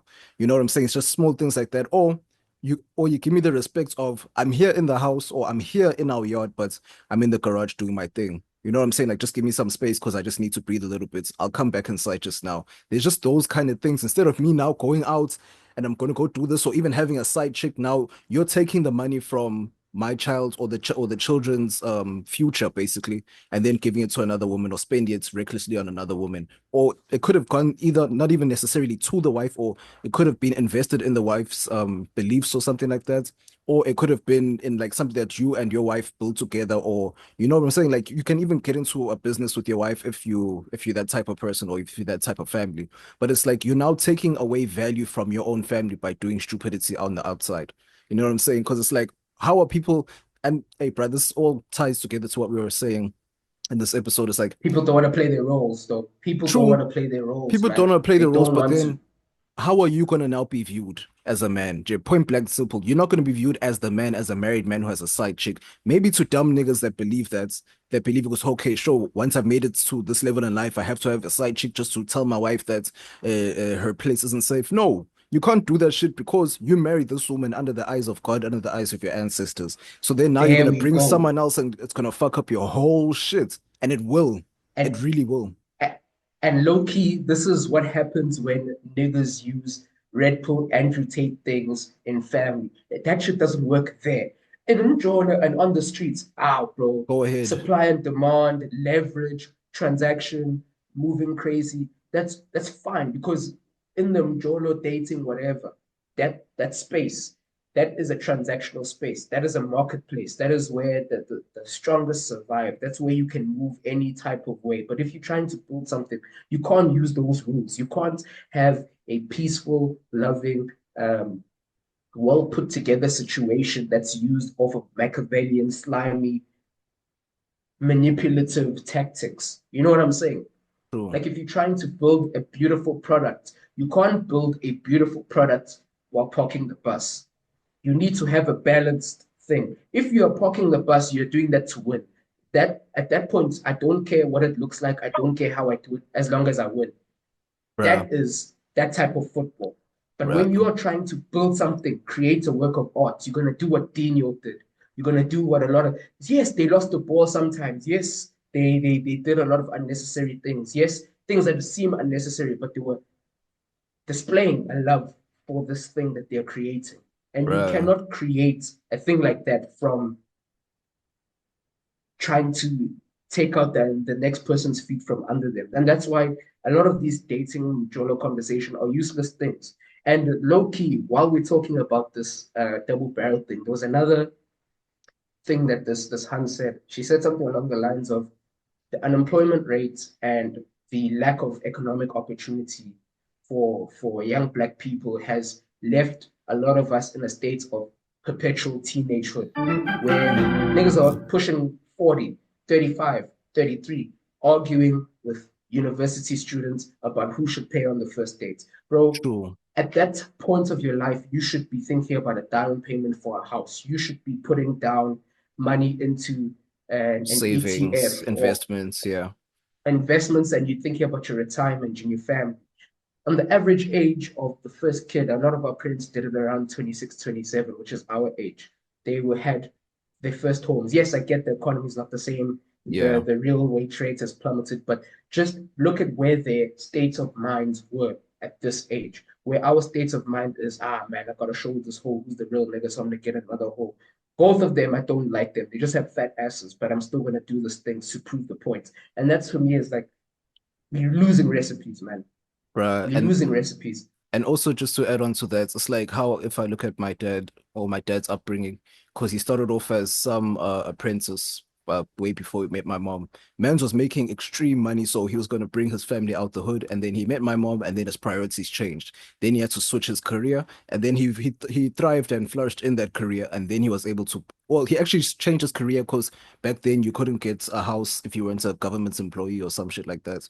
So Mans had to switch lanes, thrived in the lane, built this crib I'm sitting in right now. You know what I'm saying, bro? Like, there's certain sacrifices that you have to make in order for me to be here and do this, in order for me to sit and podcast. Other people can't even do that because why? They can't pay for the Wi-Fi. They don't even have Wi-Fi. It's data, data, data, Exactly. data. Small things like that. You're now putting this opportunity for your kids or just for your future, just to be able to do things. No, I'm not expecting anything in return, but these are just the principles that I have, that I've built up, or the foundation that I'm trying to build to set myself up. Because let's be real, a marriage or a union, if of course it's going to have its ups and downs, but it's going to give you a very simple life, and it's going to make you focus on what you need to. If you're now having hoes, this and that's like about Drake, that's fine. Like, man's is pushing 1 billion, cool, go do your thing. But then Jay-Z, he's planted. This is why he's able to do this, that. You know what I'm saying? His feet are planted, and now his roots are growing. He's now in sports. He's now in this. He's now in that. He has everything across the board. Why? Because, okay, yes, it doesn't matter even if the marriage between him and Beyonce was a business proposal allegedly, or a business transaction allegedly. Cool, that's fine. But what is he doing now? He has his children. He goes, no matter how many times he goes back home, but this is now something that's stable for him. You have to have a stable life. People want to have that same messy life you had in your early 20s, bro. Like, Tina, we're now pushing 30, we're now late 20s. But then when I look back, I don't want to live the life I lived in my early 20s. Like, Nah, oh, man. you know what I'm saying? Nah. Always looking for the next chick, and like, like No. side eyeing this chick, you know what I'm saying? I'm not saying I'm trying to get married now, but stability, bro. And one thing when you mentioned that this nigga can do this and that, sometimes you have to give women credit where credit is due. Sometimes niggas will wild out, do the most heinous shit, do nothing at home, and the woman will hold it down. And in her holding it down, your PR as a gent even gets stronger because she's covering all your blocks. She's covering all your weak points that you have created. And now you even look better to the community. And that is the role of a woman. And for me, it's not to say that she should cover your downfalls where you're doing dumb shit, but if you had that resource, that is a great woman that's covering all these things, and you utilized it to the best of its ability instead of wasting it on having her forgive you for side tricks, whatever, you would be so much further. And it's just the same thing as I like bringing it to football because you can have a top player, man. Like Shorty is Cole Palmer, but because your coach and all the resources are not there, she's gonna get burnt out. And by the way, halfway the season, it's gone now. You could see there's talent there. You could see that this one can ball out. But now, because you didn't set up all the blocks around that system for that system to be fully optimized, now this resource has been burnt out. And that happens to a lot of niggas where somewhere down the line, Shorty gets over him and hates him, and she's checked out. And that's where also I'm saying recipes are lost because back then women would check out but still take care of the family unit. And that's why when the kids are grown, they always come back to moms. They don't give a fuck about pops because pops was never there. He was never that nigga. And True. the reason why I say the resources or the recipes are lost is because nowadays when shorties check out, they check out and go hop on another dick, which is useless in a family setting. You're just being useless as that nigga who's doing all that shit. So for me, it's like we can't be on an individualistic mindset. Now you've got to think about the whole system. And a lot of Exactly. niggas don't think about systems. They just think about bums and tits and face and this and that. And it's like, okay, any hun you rock with, because of how she looks, you're automatically going to regret it later down the line because everyone ages, everyone falls off physically. Yes. But It's just just to yeah. But just to cap this all off, it's just like what DC Young Fly said. But just know, it get hot in that kitchen, boy. And everything may not work properly. But you still gotta cook. And guess what? People gonna be coming with plates out. And they gotta be fed. They gotta be fed. Whether you wanna go sit down and eat a plate yourself, and realize ain't nobody cook for you. You the chef, dog. Keep cooking.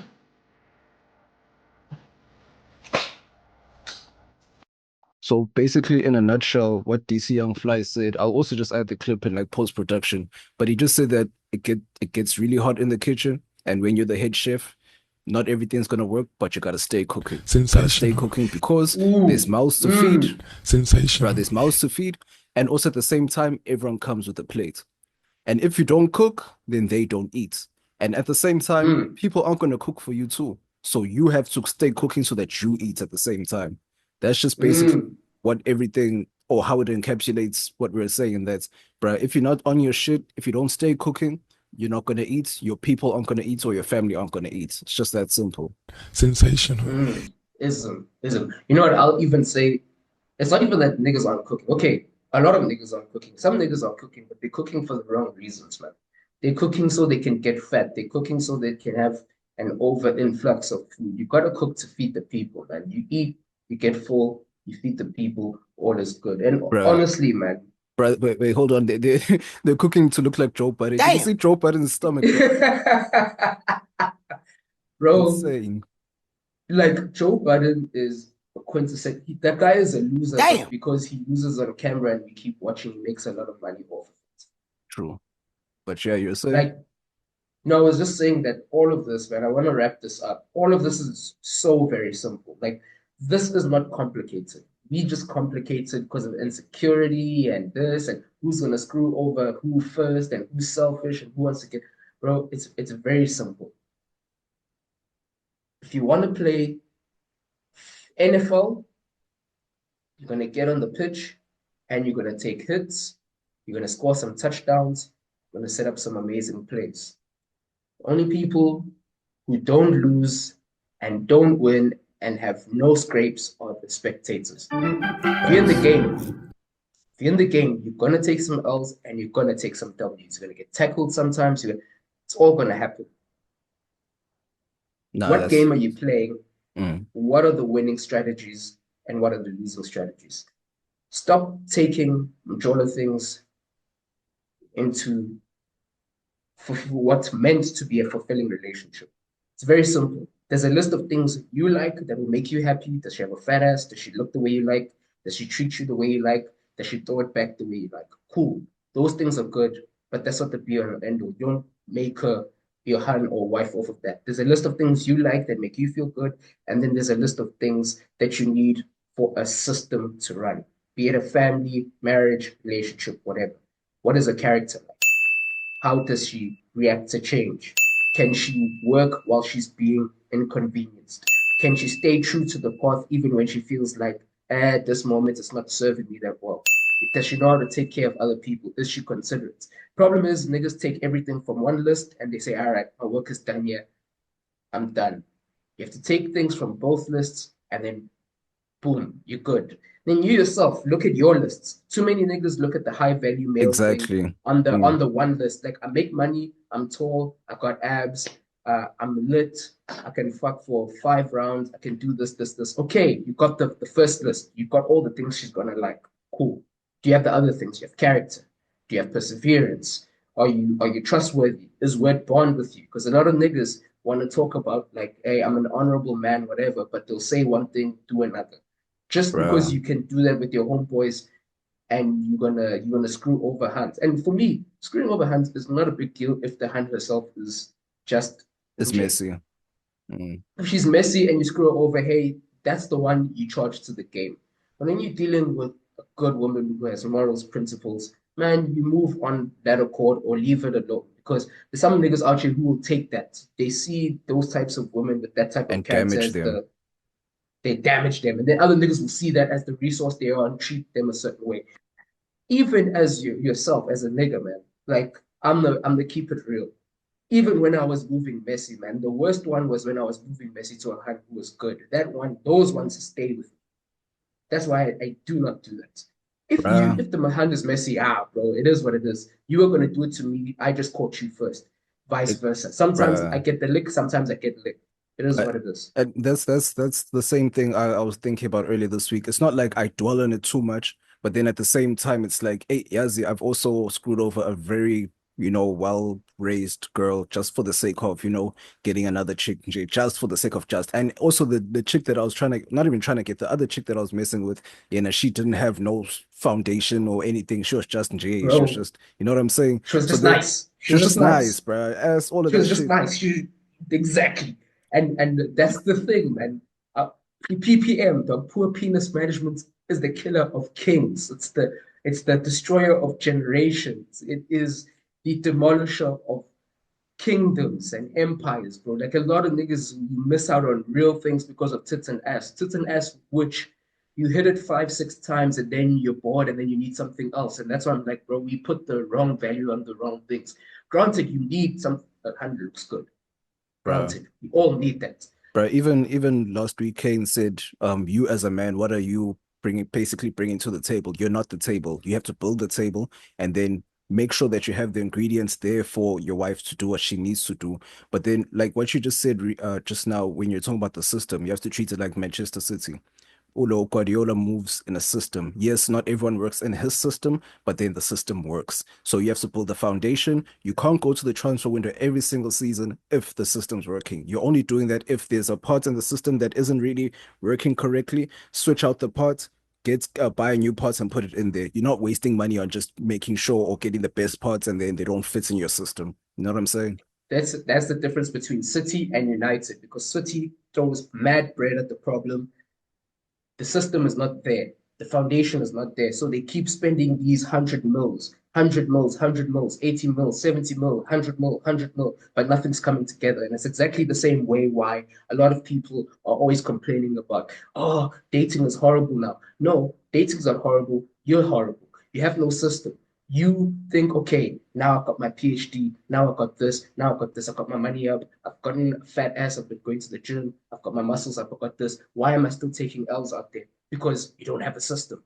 The system is all over. You don't know what you're trying to be all things to all people all the time.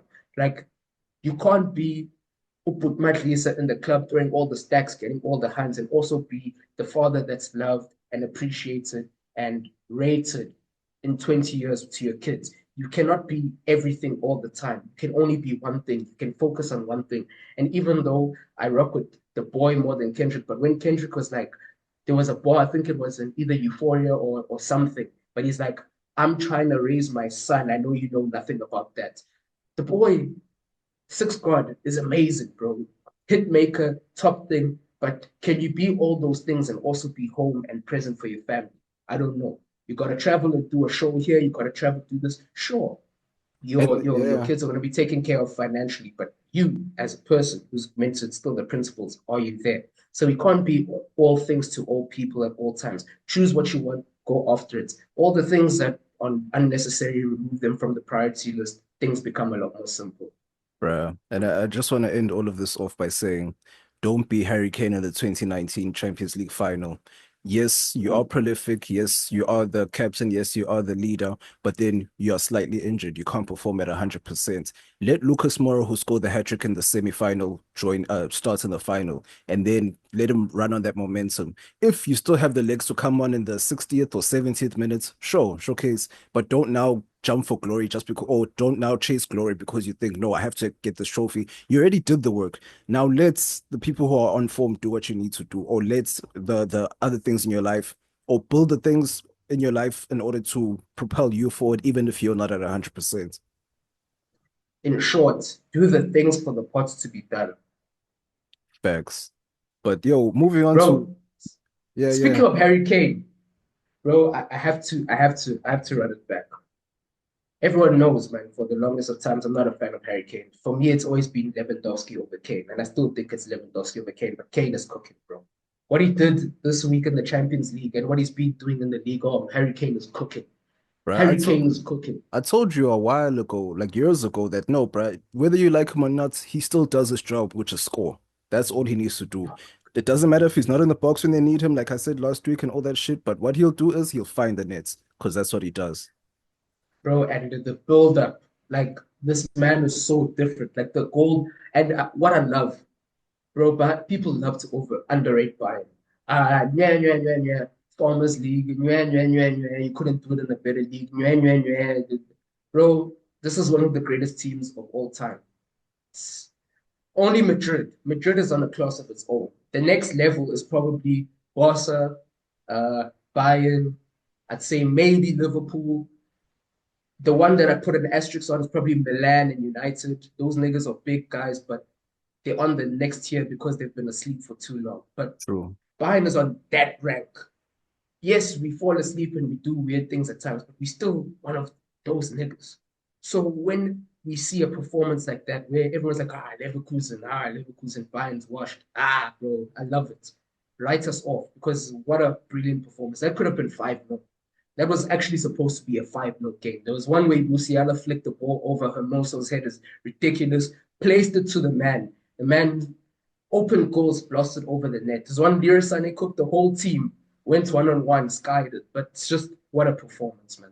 Right. Bayern Munich has restored my faith. Bruh, did you see Arsenal stat padding there against PSV? Nonsense thing. Oh, sorry, before we move on from Bayern, there's one more thing I need to say, though. My president is black, my Lambo is blue, and I be goddamn if my rims ain't too. Bro, black.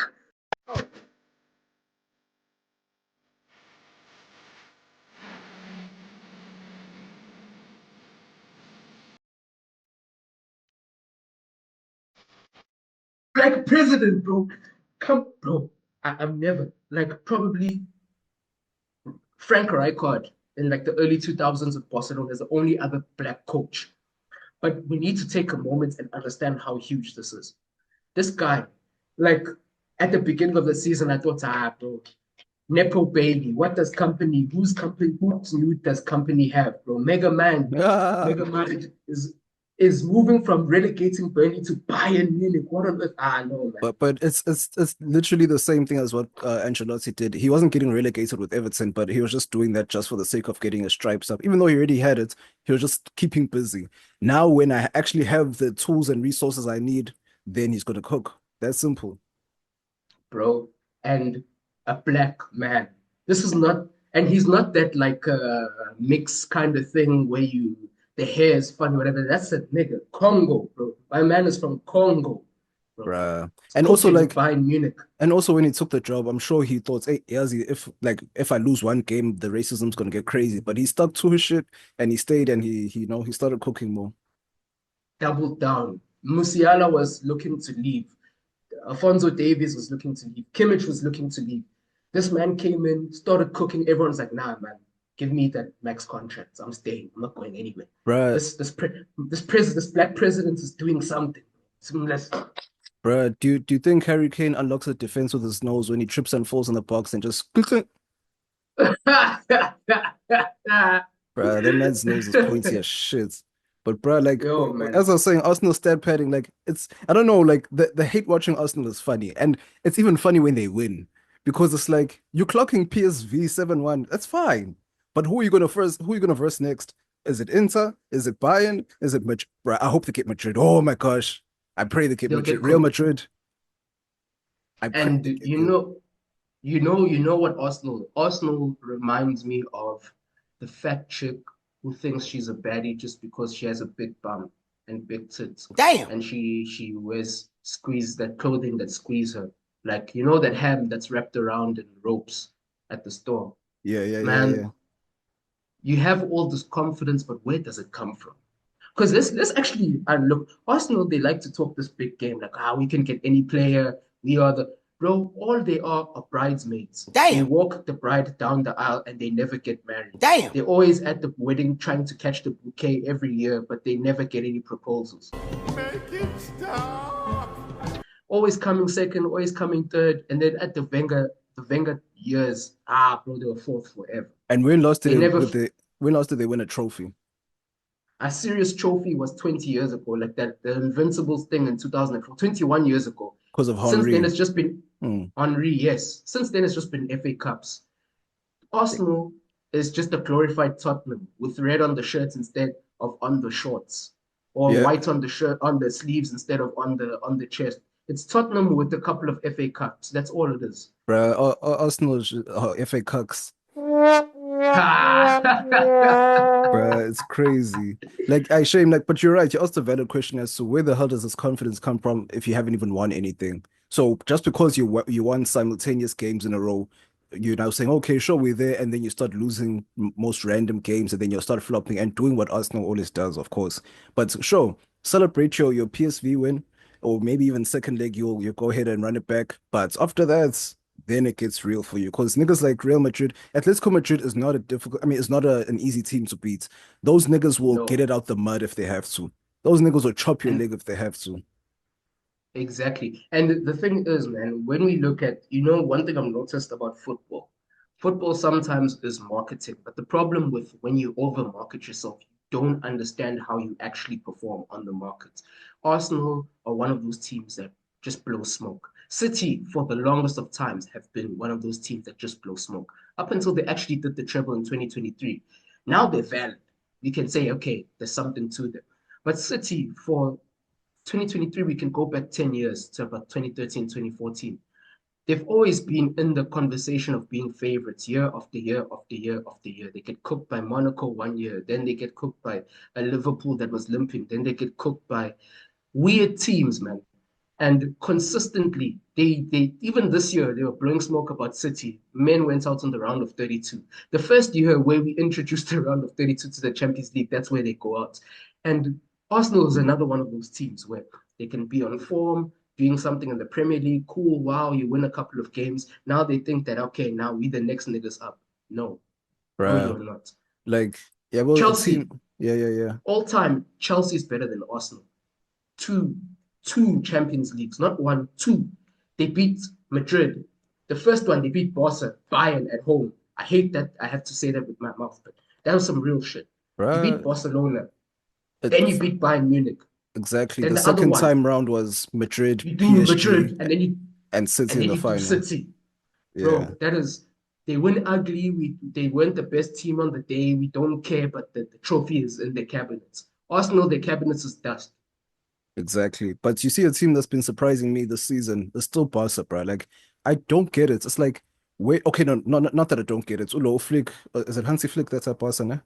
Big Flick energy. Bruh, that guy's tactics, I don't know what it is, but you can clearly see it making the difference. Pedri is now suddenly performing again from looking burnt out from when he was a teen. Now suddenly he got the energy back. I don't know what the doctors did to him or whatever steroids they gave him, but man's is on some allegedly. Exactly. Rafi, because remember when Goretzka, when he first went to Bayern, he was skinny, and then all of a sudden you're shredded, but that's another story.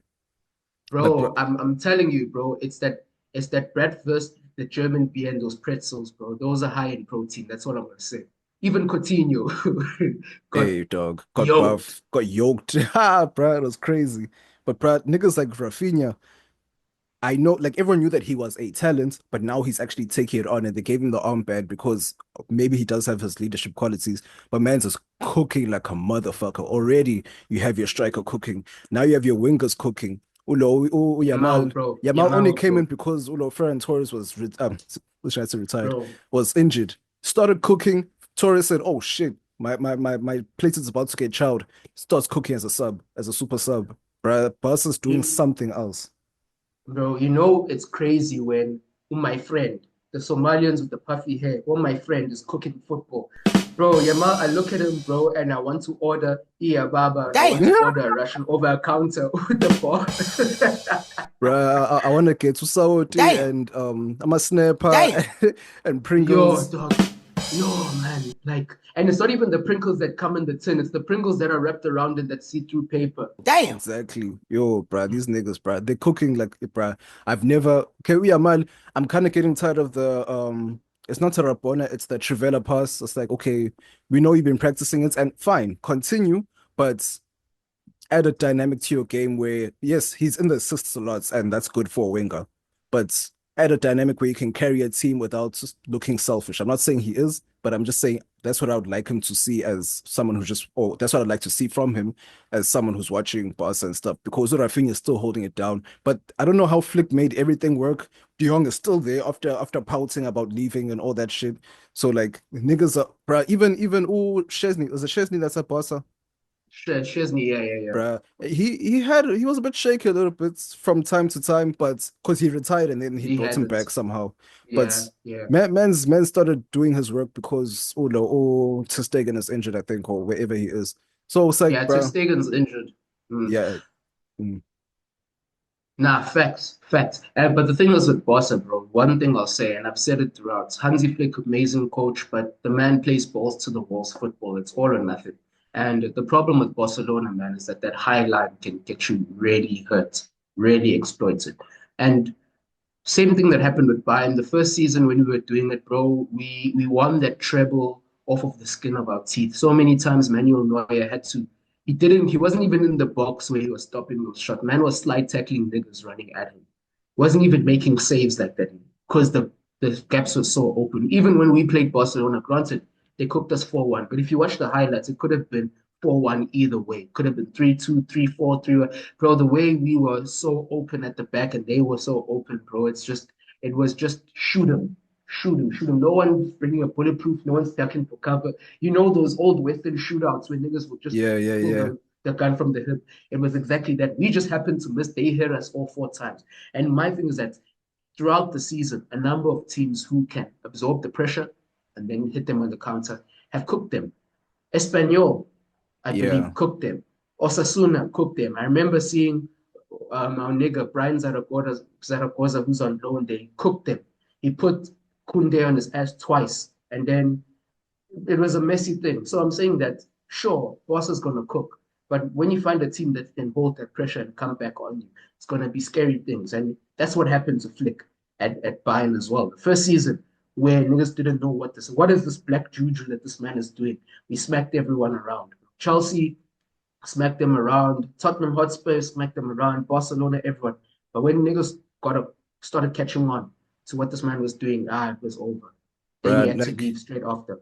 Barca needs to face Liverpool because Liverpool has dynamic Bro. wingers that are pacey but don't always use their pace just for just. They're a team. They know how to clock everyone. Like in terms of like a well-oiled machine. That's what I don't know the manager's name. Forgot his name. Slot on his Slots. slot, That man is cooking like, and he's quiet at that. And it's like, bro, you're about to bro. win the Premier League by a distance, by a good ass margin, and you're just cooking there by your. Bro, Liverpool right now is like probably the best well-oiled team in the world in terms of how they Yeah, it is. flow It and is. how every single player comes and connects the dots and gets the goals. Because if Salah's not scoring, he's assisting. If Diaz isn't scoring, he's assisting. If Nunes, well, when he does it. When he does it, When he does it, he's good. Let me just say it like that. yeah, You know what I'm saying? on So his slots, bro. On his speak, slot, bro. This William Fisk, Agent 47 hitman looking ass nigga, man. Bald man with no facial hair whatsoever, bro. bruh, I'm sure he doesn't That even have a man is a thumbprint. killer, I'm sure he doesn't have a bro. thumbprint. Man's probably scratched that shit out, bruh. That's a real Agent 47. Because he brought Sauce Bali and Man's is cooking in the midfield too. At least now Liverpool has like a good box to box. Soboslai. So, Hey, but hey, bro, Sauce but Bali, way. So, Sauce but Bali. The nigga will use words he don't really know. bruh, I'm thinking of last week's episode in the end, yeah. Yeah. Bruh. But no, he's absolutely cooking. And one thing about Liverpool, bro, they stole. Bro, those niggas are thieves, bro. The way they stole this week's win against PSG, because PSG was on them. Kvaratskhelia, whatever his name is, the password nigga. Because hey, that man, you can put his name in your password and Password. it'll tell you it's impenetrable. That's crazy. That's crazy, bro. But look at Uppercase, PSG. lowercase, all the bro. But But look PSG at was PSG on though. them. That's a dark horse of the Champions League because they're working really well. Facts. Once they got rid of the stars, they're working really, really well together. Like they're really playing. But I actually have a question. Out of everyone that's left, who do you actually think is going to win the Champions League? Okay, so my hopeful answer is Bayern because the finals at home and we're clicking into gear. That's my hopeful answer. My realistic answer is Madrid. You really think so? Bro, look, the funny, not even funny, the scariest thing about Madrid is that they don't even have to look good True. to do it. They could fumble around, get it over the line against Atletico, everyone else, and as soon as they're in the final, then they'll turn it up. Like for me, Madrid will always be in the conversation when it comes to the Champions League. And then another one, if Madrid doesn't do it, um, I'm banking on us because after this, we go obviously Leverkusen 3-0 down. We just have to see that one out. Next one is Inter, and then the winner between Barcelona and Dortmund is in the semis. I think if we spin it back on Barcelona, I think we're going to catch them this time. Then we're in the final. Then in the final, anything can happen. If Bruh. we don't do it and Madrid don't do it, it's definitely Liverpool for me. And the thing about PSG is in the yeah, conversation, but it's not after promising what for I PSG. like for me, they playing at a top Champions League level. But playing at a top Champions League level doesn't win you a Champions League. It's actually grabbing the games when you should. Like the way they were cooking Liverpool, they should have been like up 3-0 by the end of the first half, but they didn't take any of the chances. One was offside that they actually scored. And Liverpool also, kept hanging in yeah, there. They came in, stole it. That's what happens in the Champions League. Madrid have so many ones like that where they didn't. I don't even like to use the word they didn't deserve to win because if you score the goals, you deserve nah, to win. it's not even that they didn't, bro. But here's the problem with Madrid is that not even problem as in real problem, but they have too many game deciders in their team. Too many. That's facts. That's Way too facts. many. If you think Bellingham is out, down and out, here he is. If you think that he can't do it, here's Vinny. If you think that he can't, here's Rodrigo. If you think that he can't, here's Mbappe. If you think that he can't, here's Modric off the bench. It's too, not even, forget them. If they can't even get into the box, here's Alfredo is going to shoot one from a distance like Roberto Carlos. Bruh, so Nje, he's just got to, bruh, there's too many game deciders and game changes, and Ancelotti is too seasoned to let it go anyhow. Because yes, And Atletico is, my bad, Atletico is like a really tough team to defeat. But once they get over that hurdle, bulldozing it's niggas. open season. And the craziest thing, right? When they won last season, none of those niggas were the decider. The niggas that were because we were like up 1-0 to Madrid until like the 80 something minutes. Joselu, Joselu, bro, was the decider. Joselu, and this is the thing Exactly. about Madrid, like that Madrid, whatever they put in their food, bro, everyone is eating from the same plate, and even the bum niggas man can show up and do something crazy, Yeah, win. Bro, watch Andrew come on and cook niggas out of nowhere just because he's hungry. bro. And that young kid is good, man. His left foot is a cannon, bro. Bro. And But that man's shot selection is insane. He will shoot from the most craziest angles that you'll ever think of, and he'll land it. It's insane stuff. yeah, that's actually true because that's actually a skill more than just trying your luck, in all honesty. Yeah. But like staying on sports, did you watch the fight between Tank Davis and Lamont Roach? I didn't. Bruh, I woke up mad early for that, and I somehow actually called WWE, but we'll get to that. But bruh, like that fight, I've never seen Tank. I feel like Tank was just shocked that he couldn't overpower. Have you ever seen any of Tank's fights? Yeah, of course. The tank always just rough hands niggas, man. Bruh, like he always slow walks the dog, and then later on he starts going crazy. But this time, Exactly. exactly. But then this time Roach was going band for band. Like when Tank started going crazy, he started answering like, hey, bro, this nigga started scrapping like for real. Like this is a real quality street fight. So I was like, what the fuck is going on? Roach chow niggas. Slugfest. Bruh, it wasn't even a slugfest, it was like a technical slugfest. You know what I'm saying? Like where Ooh. Javante is going on offense, but then and he would land at that. But then Roach would chow the punch and then counter with his own powerful shit. I've never seen Tank actually buckle in the legs before. That was the first time I've ever seen that happen to him. And then there's a controversial shit of him taking the knee. Because I'm busy watching, and then he takes the knee, Mm. and then he goes and wipes his face. And like I know everyone's busy discussing, it's oh no, was it real? Is it fake? Or is he just coping because he might have not be getting what he wanted? And then on top of that, if he drops your knee, that means that it's a knockdown. No matter what, a point's supposed to be taken. But like I've always said, boxing is the most rigged sport in the world, and because he's the Yeah. favorite, they're gonna Mm. overlook that, of course. And his reasoning was his reasoning. I don't care about his reasoning, but his reasoning was his reasoning. But when that happened, bro, I'm like, he now believed that he was losing. Manje, Roach was stalking him. He was always there ready for him. It's usually Tank that stalks people down. Bruh, I need to see that rematch. Bruh, I'll even pay for it. I'm probably lying, but I'll even pay for it. You know what I'm saying? I'd rather, bruh, that shit was epic. This is now like who's the Gypsy King, no. Tyson Tyson and Fury. Tyson Fury and Deontay Wilder type shit. You know that it's that kind of feud now where I want to see these guys run it back at least 3 times. So it's gonna be the second time and then the third time because this is now gonna be epic. Because I feel like Floyd Mayweather fought Manny Pacquiao a bit too late in his career, but if they Yeah, did it true. earlier, they would have had back It to would have back to been one back, for the ages. Would bruh, have been one for the ages.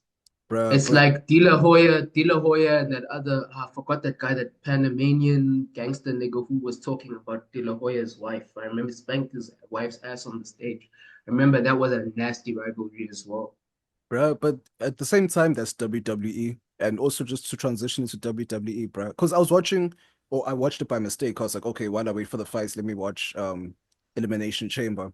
I'm like, okay, show then the main events with John Cena, CM Punk, Logan Paul. Logan Paul snuck. How did this guy sneak his way into main events of the WWE, bruh? It's crazy. Ah man, it's But bruh, branding, bro. no, John Cena I did. just heard that Yeah, John yeah. Cena is a demon now. Bruh, so late, like you're literally about to retire, and now you turn heel. That's bruh, it blew my mind because John Cena was the good guy his whole career. Whole life, yeah, For yeah. 20 years, he was the good guy. Then at the end, you're gonna turn heel. Because I remember I walked away, went and got water and whatever. I come back, here's Cody Rhodes on the floor. I'm like, okay, they always fucking up Cody Rhodes. And then when I look carefully, I'm like, wait, that's John Cena. And also, did you see Travis Scott's stupid ass standing in the He ring just actually hit smoking a him, Cody. blunt? Bruh, he actually hits him for real. And I'm like, bruh, you're hurting yeah, I saw it. And one thing about wrestlers, they hate it when someone does something for real and they always get their payback. So Travis Yeah, Scott's will catch hands either uh off the ring or outside of the ring or in the ring. I'm sure Travis won't be back in the ring again, but Travis will catch again from Cody. Cody will catch because it's like you don't do that. It's like, bruh, you even if you had to rehearse, then go ahead and rehearse and because even when they were walking out the ring and they were doing the little walk away, then come back, stay at Cody sitting on the floor or lying on the floor. Then John Cena had to turn Travis around, like, and then like, okay, direct him and say, okay, sure, this is what we're doing. yeah, yeah, But what's the point yeah, of bringing yeah. Travis? But I get it, but yeah, well, Triple H and The Star Rock, power. yeah, of course. But Triple H and The Rock are cooking, bro. Cooking. Oh, The Rock always cook, bro. That man is a showman, bro. Showman. But just from like a business perspective, taking it to Netflix, you thought that it was over after Vince, but these niggas just carried it on and like took it to another level. He has Speed getting speared, bro. Speed, you saw the life flow out of him, dog, when he got speared in that other main event. So it's like, okay, Yeah, bro, they're now bringing the new age of, okay, sure, social media is strong. Or our truth, he's dope, he's funny as hell. So then he's on the social media side. These niggas have covered all bases, literally all bases, bro. But WWE deserves a, yo, yeah, yeah. Speed. I also saw Speed on the, what's that? Is it CBS? The one CBS with show Thierry with Henry. yeah, yeah, Yeah, yeah, Thierry yeah. Henry, and he did a backflip off the table. Like that kid's star power is amazing, man. Like Insane. the man, and like, okay, everyone tries to do dumb shit to go viral, but we need to. He's probably the GOAT of leveraging a viral set of moments. The man made a full career out of it. Right. And it's also he's not doing too much in terms of like like a nasty cloud chase thing. It's either he's hurting himself or he's just doing some, cool Weird stuff stuff. for it's cool stuff for Yeah. kids to look at. Because I even just watched a video now before we started recording. It was him, Mr. Beast, Kai Cenat, Logan Paul, and all these other influencers. They were on like this big treadmill, and then like they started off slow, and then they increased the speed, and whoever's still running wins. So then, mind you, I think Logan Paul actually quits on purpose because he's a WWE athlete and he doesn't want to, actually hurt himself. But when you look at speed, he stayed on stride even though the shit was going faster. He just kept the same stride, like, oh shit, this guy's actually serious about everything that he does. He's an athlete. He's Yeah, an athlete, bro. Like I bruh. saw shit wasn't sweet where you know that game that they always do, like on the streets where they'll hang the ball like 8 feet high, meaning to replicate Ronaldo's header or whatever. Niggas try to jump.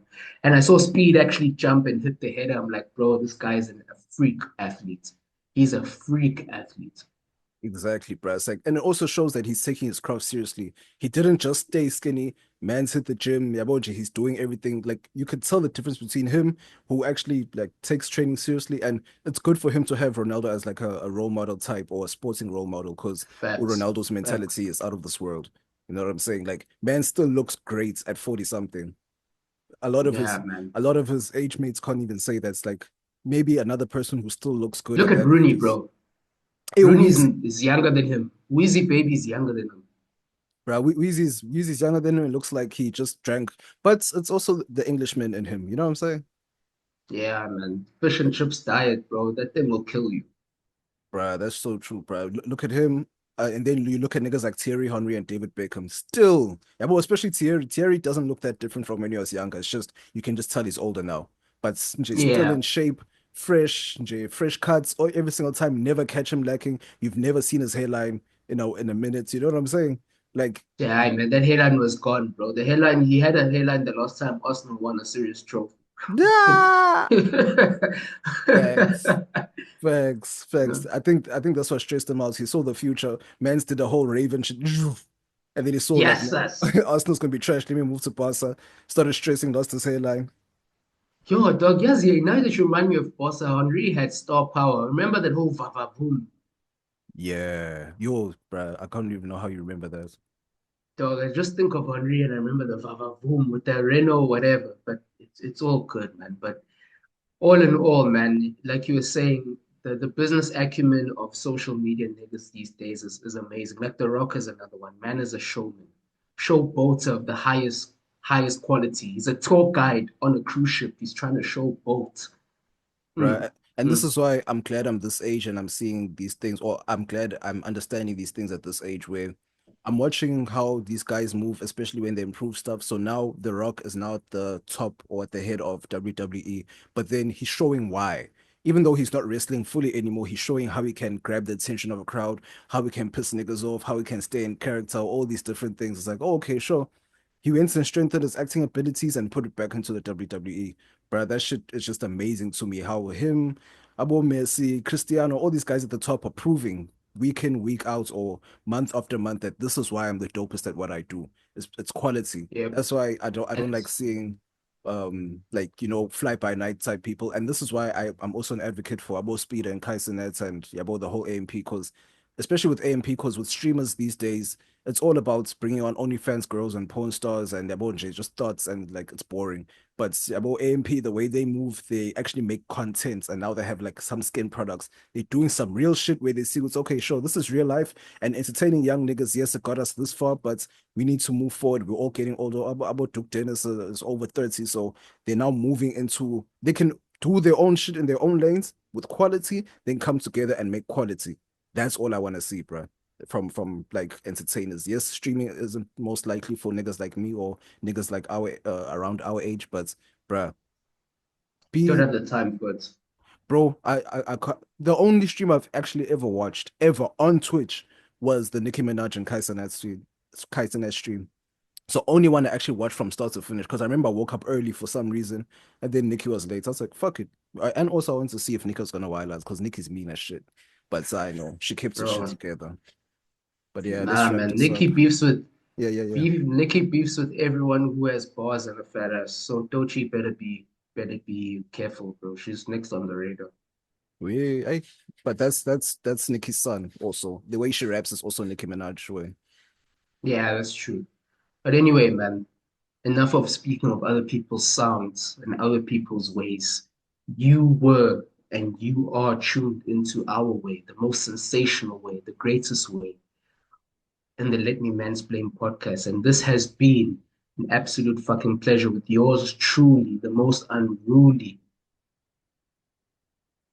the nigga who put you out in school. Yeah, that's ridiculous. We Yo, man, it's been fear Bavaria in your area, man. Wesley Sniper. And this has been the Let Me Mansplain podcast, the world's most sensational podcast where Everything. everything goes just as long as you can mansplain it, man. Keep it tight. Cheers, gents. And ladies. Hey, if you are listening, ladies, join in on the conversation. Sensational. Sensational. Sensational.